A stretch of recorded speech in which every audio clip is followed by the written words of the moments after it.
Loro insomma, hanno visto che non hanno terminato e hanno detto adesso andiamo a vedere di fare quello che non abbiamo fatto la prima volta. Immagini e commento dell'ennesimo furto nella Marca. Qui siamo a Marocco di Mogliano, in via Martiri di Belfiore, in casa della signora Alba Chiara Poli, che ci racconta così l'avventura di ieri sera. Io ero in vacanza, è arrivato tramite il telefonino l'allarme di un tentativo di furto.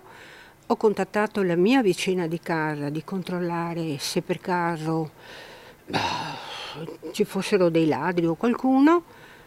È uscita, ha detto che ha trovato tutte le luci del giardino spento e ha cominciato a sentire un gran trambusto in casa, al che ho chiamato il 112 che è arrivato immediatamente, però ormai il gioco era fatto. Decisamente un brutto gioco, considerando lo spettacolo di devastazione del piano terra che le si è parato davanti al rientro precipitoso nel cuore della notte.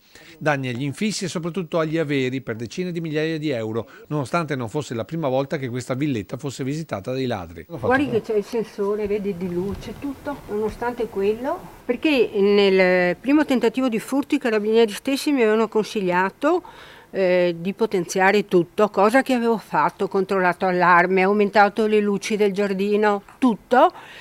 Mancava di rifare questa, ma sono tutti in vacanza, giustamente, e questi hanno finito il lavoro adesso, basta. Ladri che, stando in vicini, sono di casa da queste parti. Comunque altre volte è successo, naturalmente, no?